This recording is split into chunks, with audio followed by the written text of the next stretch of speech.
Olá, começa agora o programa que foca em negócios rurais. Este é o Empreender no Campo, seja muito bem-vindo.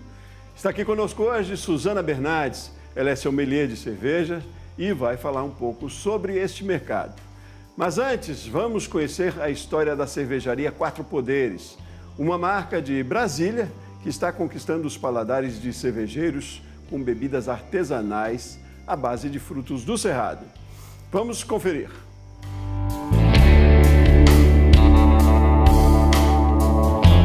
Meu nome é Marcelo Naves, eu tenho 49 anos.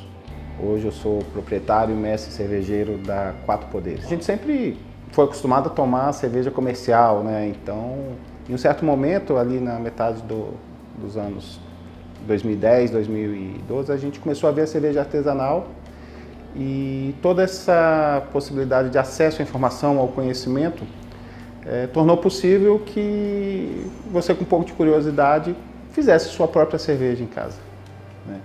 Então, essa curiosidade de fazer a cerveja, já tinha alguns amigos que faziam, então me juntei com outros que também tinham curiosidade e a gente começou a produzir nossas receitas em casa. Comecei a ter muito interesse em estudar, em conhecer o processo, em me aprofundar nos insumos, para tentar fazer a cerveja ideal em casa. E é claro que imaginando, né, puxa, como seria legal viver de fazer cerveja artesanal, mas eu tinha uma outra profissão, tinha uma outra carreira, então não era um plano no curto prazo. Eu comecei a participar de concursos de cervejeiros caseiros e algumas das minhas produções começaram a ser premiadas e eu falei, puxa, tem alguma coisa legal aí, de repente dá pra gente investir um pouco mais de tempo.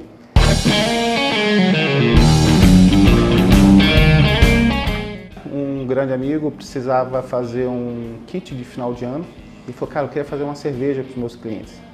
Eu falei, olha, para fazer uma cerveja para cliente, uma quantidade grande, eu preciso fazer uma produção industrial. A cerveja caseira, ela não pode ser comercializada, né? Não pode ser distribuída livremente. Então eu consegui uma indústria já estabelecida, peguei uma receita que eu tinha de um estilo belga, saison, e ele queria fazer um projeto com ingredientes do Cerrado. E essa receita era muito interessante, porque o estilo já aceita a adição de frutas e outros ingredientes. Eu fiz alguns testes e escolhi a cagaita, que ela tem uma particularidade de ser uma fruta típica do Cerrado, mas uma fruta muito pouco conhecida. E a cerveja ficou muito boa. E o excedente dessa produção, eu resolvi lançar como uma cerveja comercial. Então eu criei a marca Quatro Poderes e lançamos a Saison Cagaita, isso em janeiro de 2018. Eu mandei essa cerveja para o Concurso Brasileiro de Cervejas em Blumenau, né, que é um dos maiores concursos do mundo, e tive a sorte e a honra de ser premiado, sendo a primeira cerveja artesanal de Brasília comercial a ganhar um prêmio em concurso nacional. Isso daí, naturalmente, né, trouxe bastante curiosidade no mercado, abriu portas nos bares de cerveja artesanal, nas pessoas que já estavam aí curtindo esse mundo da cerveja, todo mundo queria conhecer e eu comecei a olhar isso daí já com outros olhos.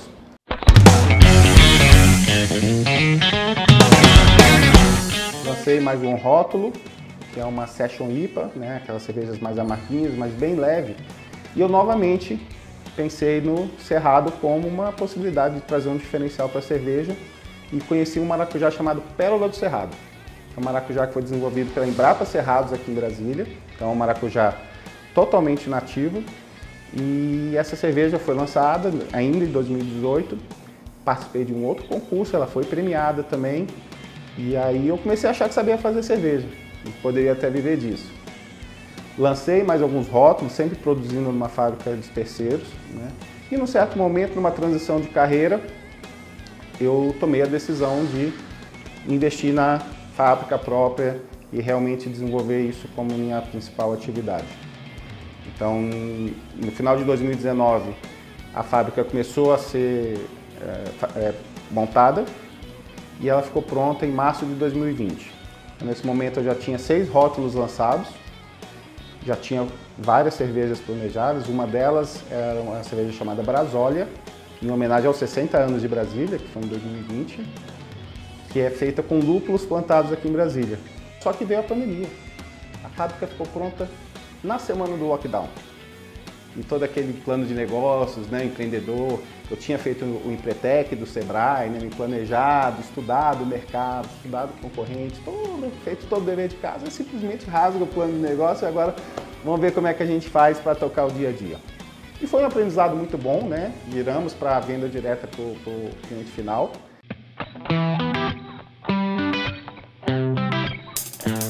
A Brasólia foi lançada, né? Então hoje ela faz parte do nosso portfólio e fomos tocando o negócio. Então ao longo desses pouco mais de 3 anos aí, a fábrica vem crescendo. Hoje são 12 rótulos em linha permanente e mais um projeto que eu chamo de 4 Poderes Lab, que é justamente as experiências que eu faço. Eu acho que um dos grandes diferenciais da cerveja artesanal em relação à cerveja comercial é justamente essa possibilidade que a gente tem de experimentar. O quarto exemplo que a gente teve de sucesso realmente trazendo ingredientes do Cerrado é uma Sour, que é um estilo, uma cerveja bem acidificada, e a gente faz a adição do cajuzinho do Cerrado. E essas 4 cervejas com ingredientes do Cerrado é o que a gente chama de combo Cerrado na garrafa.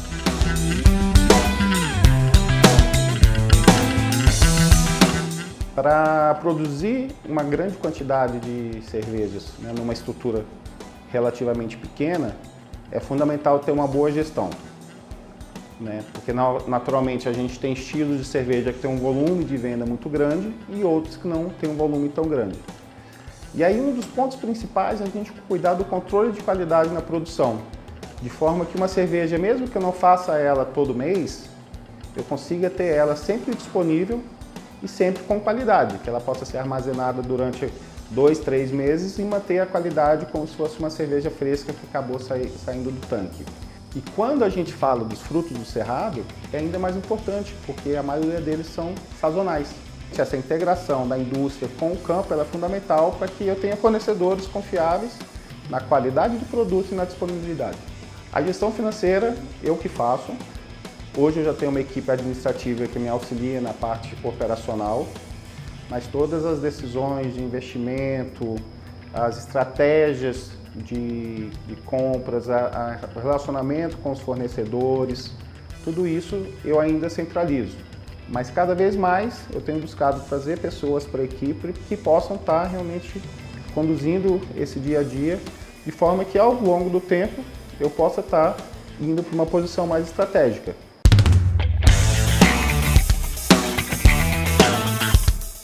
A gente tem a licença, o registro do mapa, Ministério da Agricultura, tá? Que ele não é um processo simples, mas é um processo que você precisa documentar todo o seu processo produtivo, você precisa desenhar o layout da sua indústria atendendo todos os padrões, e a partir do momento que você faz isso e documenta, você submete, é feita a vistoria e é aprovado. Então existe um mito de que a autorização do mapa, o registro do mapa é muito difícil, mas não é verdade. Ou seja, se você começa a empreender seguindo as normas, seguindo todos os procedimentos, você sai do outro lado sem grandes dificuldades. As licenças do governo local, hoje é muito mais simples do que alguns anos atrás. E a gente tem também corpo de bombeiros, vigilância sanitária, mas nada que nenhum negócio não precisa seguir. E tudo começa pela seleção dos insumos. Essa é uma parte fundamental e é um dos diferenciais da cerveja artesanal. Cuidar de todo o processo, né? A cerveja não é feita em um dia, ela leva 15, 20, às vezes até mais dias para ficar pronta. Então, em cada uma dessas etapas é necessário controle, monitoração, atuação, né, do cervejeiro. E depois que ela está pronta, a gente tem que ter o cuidado no envase, seja no barril, na garrafa, na lata e no transporte até chegar no cliente.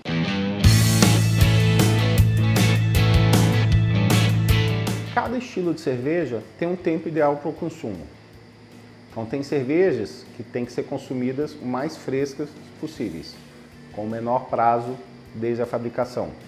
Tipicamente são as cervejas mais aromáticas, as IPAs, onde o lúpulo, né, que traz todo esse aroma para a cerveja, ao longo do tempo ele vai atenuando o aroma e o sabor dele. Por outro lado, quanto mais alcoólica a cerveja, quanto mais forte, mais tempo ela vai suportar de prateleira, de armazenamento. e algumas, inclusive, vão ficar cada vez melhores. Eu trago um outro aspecto importante para o empreendedor, que é o registro de marca. Muita gente começa a fazer o seu negócio e esquece de registrar a marca lá no INPI. E eu fazia cerveja em casa e usava a marca Três Poderes. Brasília, Três Poderes, aquela coisa lá. E solicitei o registro de marca, era um processo que levava 1 ano e meio, 2 anos, hoje leva 6 meses. É muito ainda, mas já melhorou bastante. E às vésperas de eu lançar a Saison Kagaita, minha primeira cerveja, saiu o indeferimento do registro, porque já tinha uma marca de café com esse nome. O que eu faço? E comecei a pensar, junto com o pessoal que me orientava nessa parte de marketing na época, e uma das possibilidades que eu falei, cara, 3 poderes, 4 poderes. E aí, na verdade, é aquelas coisas que a gente, às vezes está na nossa vida, mas como empreendedor mais ainda, que acontece uma coisa ruim, que você fica chateado, fica revoltado, e na verdade que são livramentos. Porque 4 poderes faz essa referência a Brasília, só que na verdade são os 4 poderes da cerveja. O poder da água, do malte, do lúpulo e da levedura. A maior dificuldade no meu dia a dia ainda é a gestão de pessoas.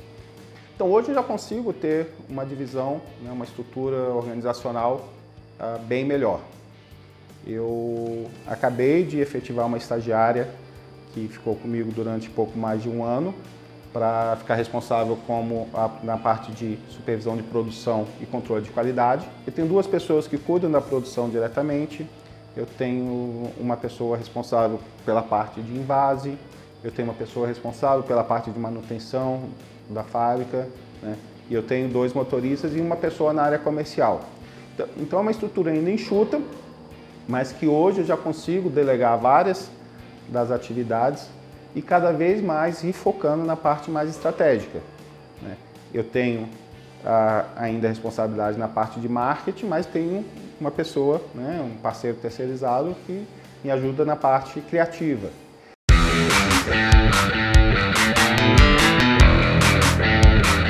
O primeiro conselho que eu dou para quem pretende empreender é: prepare-se. Hoje, o acesso à informação ele é muito amplo. A partir do momento que você tem conhecimento para empreender, do que é empreender, do processo de empreender, que não é somente produzir o produto que você gosta, tornar o seu hobby uma profissão, mas realmente ter uma visão do produto, de preço, de financeiro, de marketing, de mercado, você está se preparando para realmente transformar o seu hobby, o que você gosta, ou uma oportunidade de negócio que você identifique em realmente um empreendimento de sucesso. Então, conhecimento, conhecimento, conhecimento, eu acho que é fundamental para ter sucesso. Eu acho que empreender é um pouco isso, Você sabe que vai ter que dar o máximo de si, principalmente nos primeiros anos, até as coisas deslancharem, mas que você vê o resultado do seu empreendimento, do seu esforço aparecendo.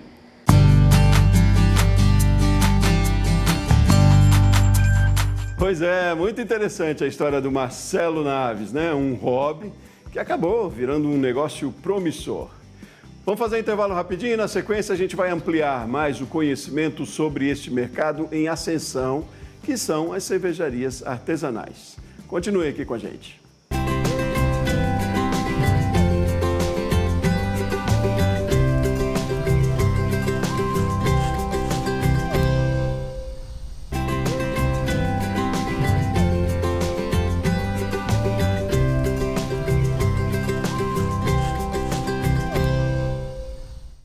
Estamos de volta com o Empreender no Campo. Vamos conversar agora com Suzana Bernardes, que já está aqui com a gente. A Suzana é sommelier de cerveja, um tema que ela domina bastante e vai nos ajudar a entender melhor o negócio do Marcelo, a cervejaria 4 Poderes.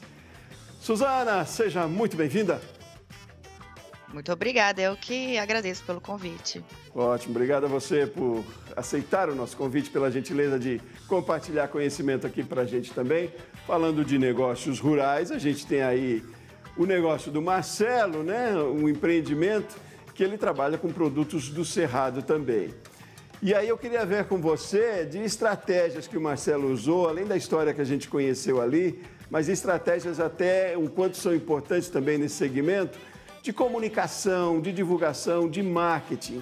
Como é que funciona nesse caso? Você conhece bem a cervejaria lá? Quais foram as estratégias que ele usou e que você as considera mais eficientes?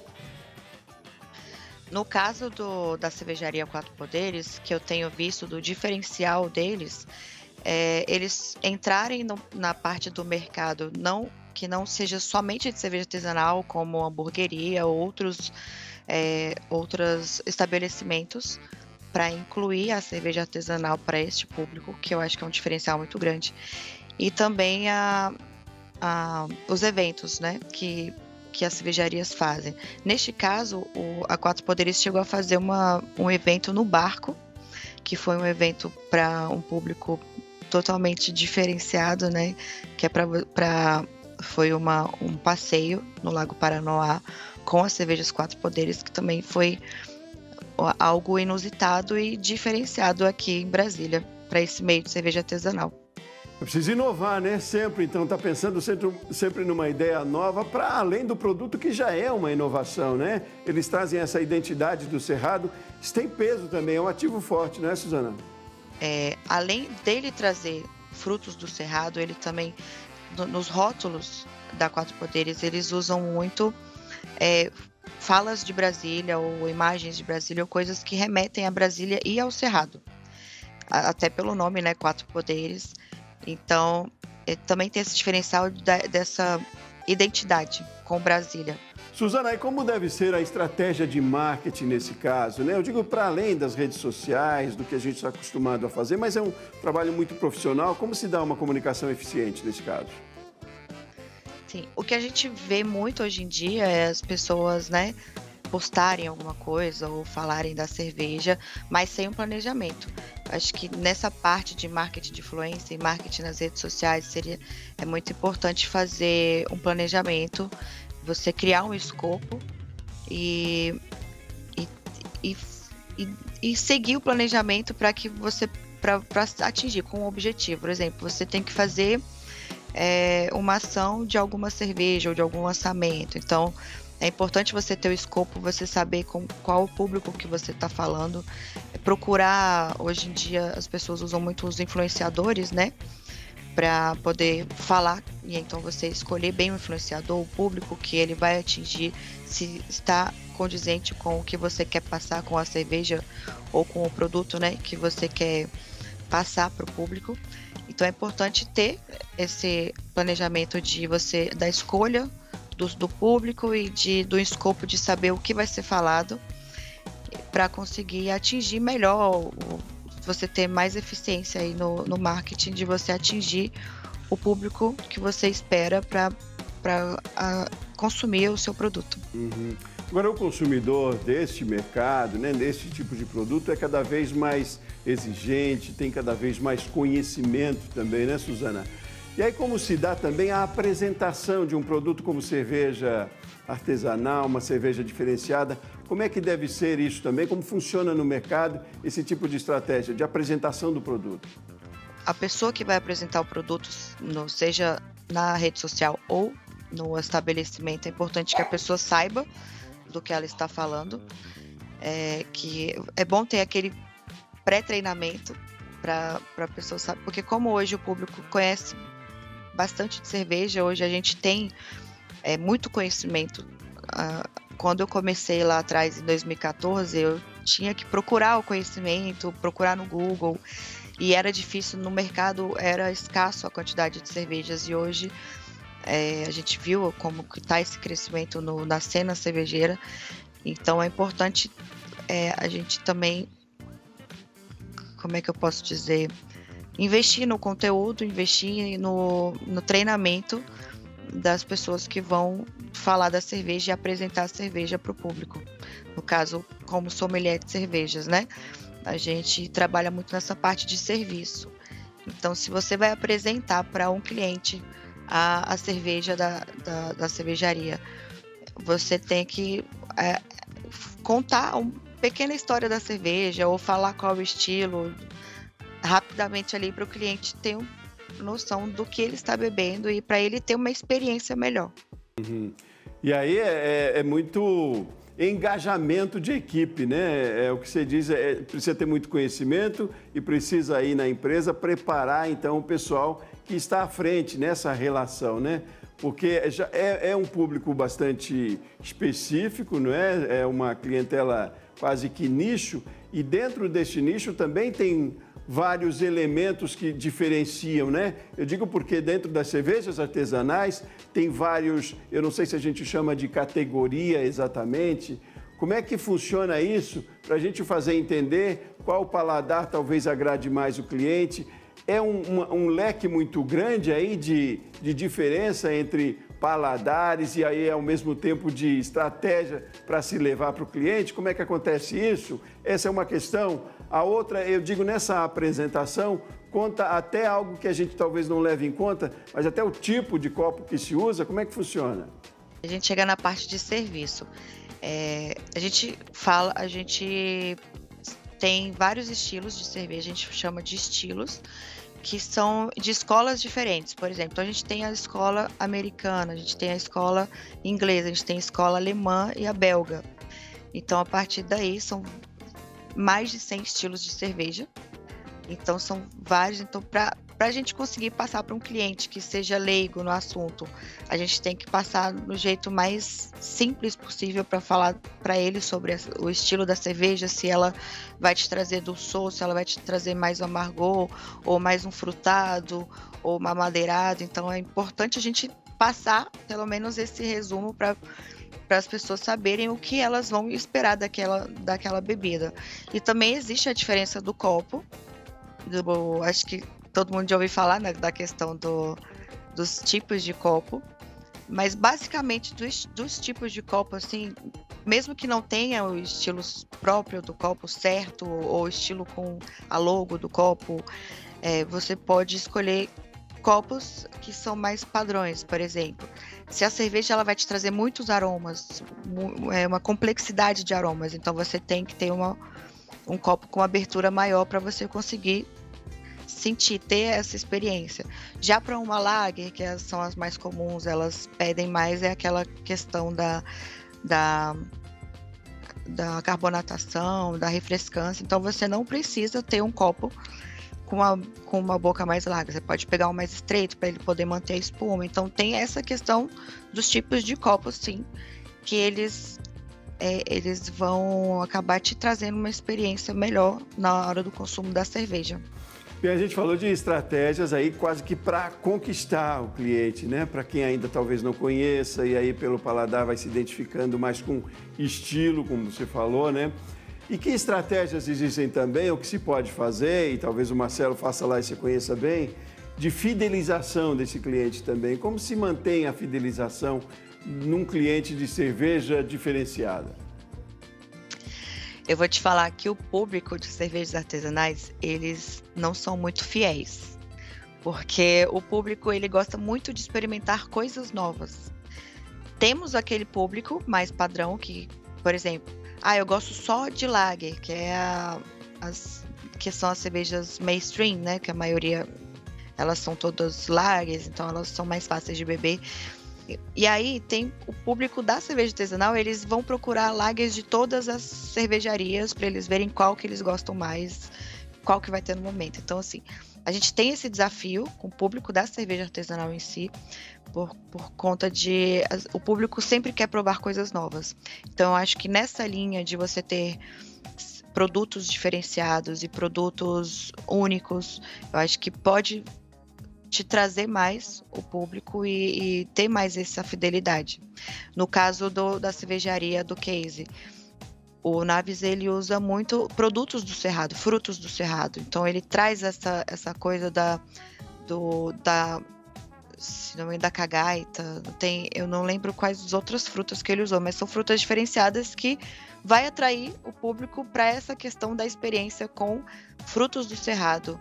Ou o rótulo dele tem um rótulo que chama Brasólia e é feito com lúpulos plantados aqui no DF. Então ele traz essa questão o regional. esse encontro do regional com o pessoal de Brasília. E aí acaba que as pessoas podem se identificar com estilos, com os produtos e com a marca dele em si. E é interessante que ainda assim não se limita a um público de Brasília, né? Ele conquista público do país inteiro e até de fora, certamente, também, possivelmente, por conta dessa identidade, né? Ela não é limitante, muito pelo contrário, ela é expansível, eu diria aí. A gente está indo para o finalzinho da nossa conversa. Eu queria concluir com você, que conhece bem o Marcelo e a cervejaria, na sua avaliação, o que foi de mais certo que ele fez lá desde que começou como um hobby, depois fez a parceria com uma cervejaria para a produção. O que ele fez de mais certo nessa trajetória para ter dado tão certo, na sua avaliação? Eu acho que o grande diferencial, além da gestão de qualidade, de você ter produtos padronizados, também tem a questão de como ele se impôs no mercado, de como ele mostra a cervejaria, de mostrar que é uma cervejaria do Cerrado, do DF, e mostrar isso para o Brasil inteiro é um grande diferencial nesse mercado com tantas cervejarias. Muito bem, lembrando que a cervejaria fica aqui em São Sebastião, né, no Distrito Federal. Suzana Bernardes, que é sommelier de cerveja, muito obrigado pela sua participação no Empreender no Campo aqui com a gente hoje. Eu que agradeço. Muito bem, muito obrigado a você que acompanhou o programa também aqui com a gente, comigo e com a Suzana e com o Marcelo também. Eu volto no próximo programa. Um forte abraço e até mais.